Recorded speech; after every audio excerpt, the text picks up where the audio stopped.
बिस्मिल्लाहिर्रहमानिर्रहीम। डियर, क्या हाल चाल हैं आपके? उम्मीद है कि आप ठीक होंगे। बेटे, जिस तरह पता है कि लास्ट लेक्चर में हमने SN2 को डिस्कस किया था कि SN2 क्या होता है। आज हम SN1 को डिस्कस करने जा रहे हैं।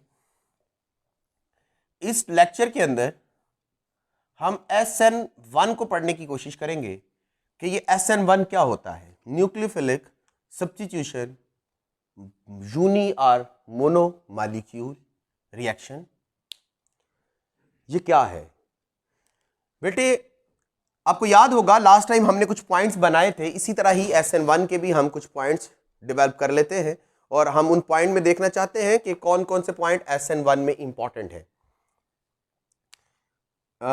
SN1 की अगर बात करें तो हमारे पास सबसे पहले आपको याद होगा कि SN2 के अंदर हमने ये कहा था कि सबसे इंपॉर्टेंट चीज कि ये प्राइमरी एल्काइल हैलाइड में होता है कि सेकेंडरी एल्काइल हैलाइड में कि टर्शियरी में होता है।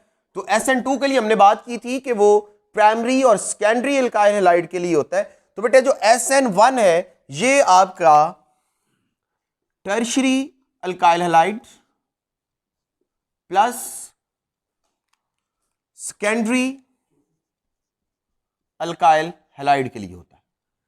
बेटा, इससे यह बात हमें समझ लगती है कि जो हमारा सेकेंडरी एल्काइल हैलाइड है ये SN2 मैकेनिज्म ऑफ रिएक्शन भी शो कर सकता है और SN1 भी शो कर सकता है। अब इसकी रीजन आपके लिए थोड़ी सरप्राइज रखते हैं, आप देखिए क्या हो सकती है। अगर आपको ये दोनों टॉपिक अच्छी तरह से समझ आ जाए तो इसकी रीजन आप समझ सकते हैं, लेकिन अगर जरूरत हो तो मुझसे पूछिएगा और किसी नेक्स्ट वीडियो में इसको डिटेल में डिस्कस करेंगे। SN1 mechanism of reaction tertiary alkyl halide और सेकेंडरी एल्काइल हैलाइड के लिए होता है। टर्शियरी एल्काइल हैलाइड सिर्फ और सिर्फ कौन देते हैं? SN1 देते हैं। SN2 reaction tertiary alkyl halide नहीं दे सकते। तो बेटे, पहला स्टेप ये है। दूसरा स्टेप आपको याद होगा कि हमने SN2 में पढ़ा था कि वो सिंगल स्टेप रिएक्शन है, जबकि ये आपका 2 स्टेप रिएक्शन है। बेटा, फर्स्ट स्टेप के अंदर क्या होगा? फर्स्ट स्टेप के अंदर leaving group leave. First step वो है जिसके अंदर लीविंग ग्रुप लीव कर जाएगा। परेशान ना होइए, मैं आपको पॉइंट्स दे रहा हूं, इस सब चीजों को हम आगे जाके डिस्कस करते हैं, बयान करते हैं किस किस तरह से क्या कुछ होगा। दूसरी बात, फर्स्ट स्टेप के बारे में आपको पता होना चाहिए, दैट आर स्लो स्टेप। ये क्या है? स्लो स्टेप है। और इसी स्टेप को हम रेट डिटरमाइन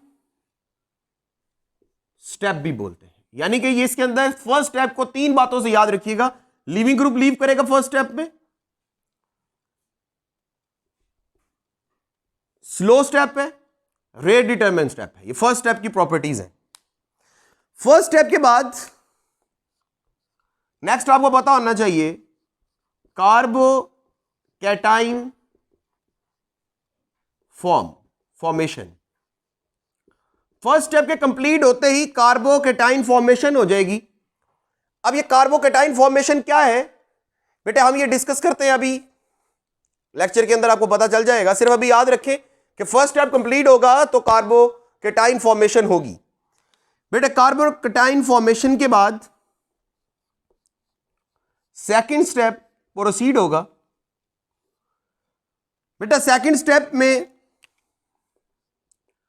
आपका जो न्यूक्लियोफाइल है वो क्या करेगा? अटैक करेगा ऑन सबस्ट्रेट। पहली बात। दूसरी बात कि ये बोथ साइड ऑफ सबस्ट्रेट से अटैक कर सकता है। बोथ साइड ऑफ सबस्ट्रेट पे अटैक हो सकता है। बेटे, ये बोथ साइड का मतलब क्या है? आपको याद होगा कि SN2 में हमने कहा था, यह बात कही थी कि आपका nucleophile opposite side of leaving group से अटैक करता है। लेकिन यहां पे क्या होगा, बोथ साइड पे होगा, यानी कि न्यूक्लियोफाइल लिविंग ग्रुप की अपोजिट साइड से भी कर सकता है और साइड ऑफ लिविंग ग्रुप से भी कर सकता है। अभी ये बात समझ नहीं आ रही, हम डिटेल में करते हैं तो फिर आपको समझ आएगी। उसके बाद है रेट। लास्ट स्टेप हम इसका रेट का देखेंगे कि रेट किस तरह से SN1 का पता चलता है। तो बेटे लास्ट लेक्चर में अगर आपने ये नहीं लिया तो लास्ट में देख लें कि अगर आपको प्रॉब्लम हो रही है कि ये लिविंग ग्रुप क्या है, अगर आपको प्रॉब्लम हो रही है कि ये न्यूक्लियोफाइल किसको कह रहा हूं, अगर आपको प्रॉब्लम हो रही है कि आपका जो सबस्ट्रेट यूज कर रहा हूं ये सबस्ट्रेट क्या है, अगर ये 3 सवालों का जवाब आप सोच रहे हैं तो बेटा हमारा इससे पहले वाला लेक्चर देखें SN2, तो उसके अंदर मैंने ये तीनों सवालों के जवाब बड़ी डिटेल में डिस्कस किए हैं। लिविंग ग्रुप का भी बताया, न्यूक्लियोफाइल का भी बताया और सबस्ट्रेट का भी बताया। अब मैं आगे चलता हूं। मैंने कहा था कि टर्शियरी एल्काइल हैलाइड में होता है। टर्शियरी एल्काइल हैलाइड क्या होते हैं बेटा, ये कार्बन, अगर इसकी इस साइड पे भी कार्बन, इस साइड पे भी CH3 कार्बन, इस साइड पे भी CH3 लगा है, यानी कि कार्बन के तीनों साइड पे कार्बन लगा है और इसके यहां पे आपका क्लोरीन लगा है जिसे हम लिविंग ग्रुप कह रहे हैं, जिसने उतरना है। तो बेटा ये वाला कार्बन टर्शियरी कार्बन कहलाएगा क्योंकि इसकी तीनों तरफ कार्बन अटैच है, तो ये क्या कहलाएगा, टर्शियरी कार्बन। तो बेटे अब होगा इस तरह से, हमने ये बात कही थी कि ये टर्शियरी एल्काइल हैलाइड में होगा, मैंने टर्शियरी एल्काइल हैलाइड बना दिए। 2 स्टेप है तो हम देखते हैं कौन कौन से स्टेप है। फर्स्ट स्टेप में कहा था लिविंग ग्रुप लीव, तो बेटा ये जो स्टेप है स्टेप नंबर 1 मैं डिस्कस क्या कर रहा हूं, स्टेप नंबर 1, स्टेप 1 डिस्कस कर रहा हूं। स्टेप 1 में हमने कहा था लिविंग ग्रुप लीव कर जाएगा, यानी कि ये वाला लिविंग ग्रुप का आप यहां से बॉन्ड टूटेंगे और आपको पता है इसके लिए हमें एनर्जी देनी पड़ेगी, बॉन्ड तोड़े तो बेटा ये वाला बॉन्ड टूटेगा तो आपके पास जो प्रोडक्ट बनेगा ये CH3, ये CH3, ये CH3 और आपका लिविंग ग्रुप, और इस कार्बन के ऊपर बेटे पॉजिटिव चार्ज आएगा और ये लिविंग ग्रुप यहां पे क्या कर जाएगा, लीव कर गया होगा। लीव का मतलब अलहदा होना, अलहदा हो गया होगा। बेटे अब ये कार्बन जिसके ऊपर पॉजिटिव चार्ज आए मॉलिक्यूलर फॉर्म में, ये मॉलिक्यूल कार्बन का जिसके ऊपर पॉजिटिव चार्ज है, हम इस आयन को कार्बोकैटाइन बोलते हैं। तो यहां पे कार्बन कैटाइन हो रहा है तो इस वजह से हमने कहा था कार्बोकैटाइन फॉर्मेशन, हमने कहा था क्या होगी, कार्बोकैटाइन फॉर्मेशन होगी क्योंकि फर्स्ट स्टेप के अंदर कार्बोकैटाइन बनेगा। और बेटा ये वाला जो स्टेप है आपका ये एक स्लो स्टेप है।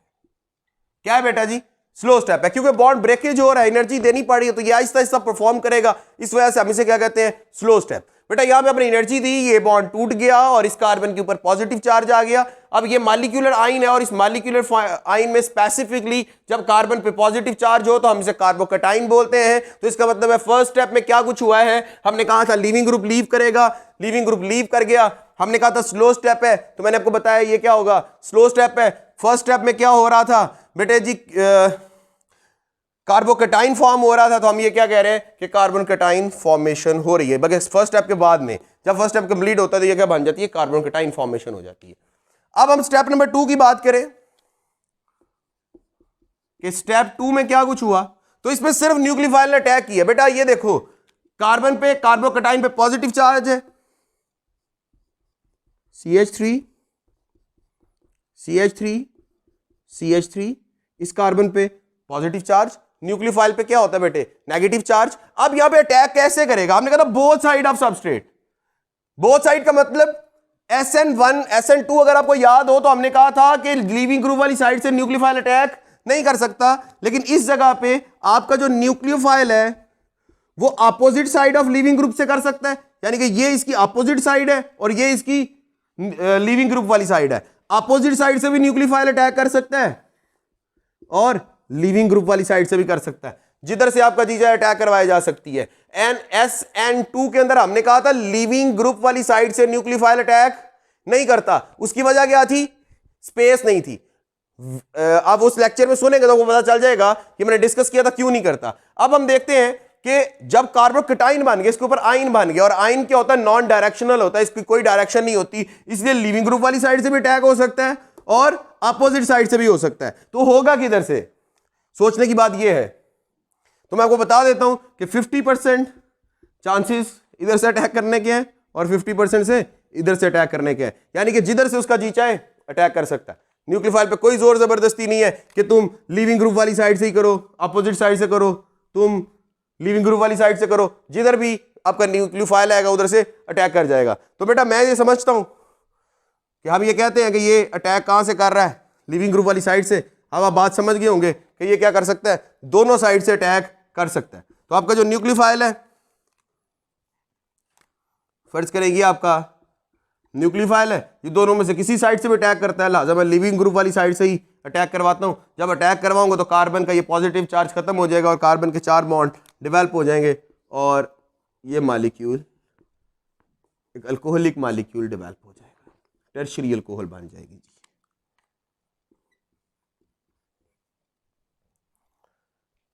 तो बेटे अब लास्ट में इसके रेट की बात करें तो रेट हमेशा स्लो स्टेप फैसला करता है। रेट डिटरमिन स्टेप आपका स्लो स्टेप होता है।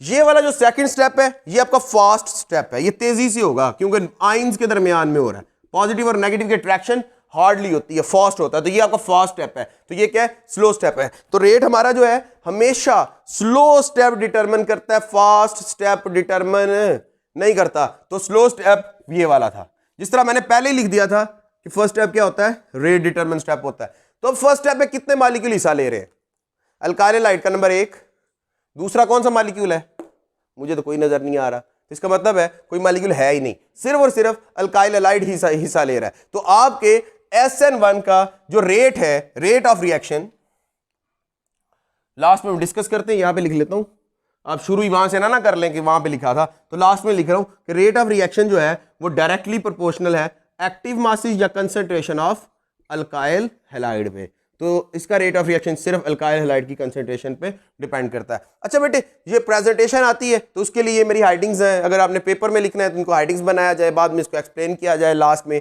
रेट डिटरमिन स्टेप बताया जाए। इस तरह ये बहुत अच्छे तरीके से हम इसको एक्सप्लेन कर सकते हैं। तो बेटा ये हमारा आज का टॉपिक था SN1। अपना बहुत सारा ख्याल रखिएगा।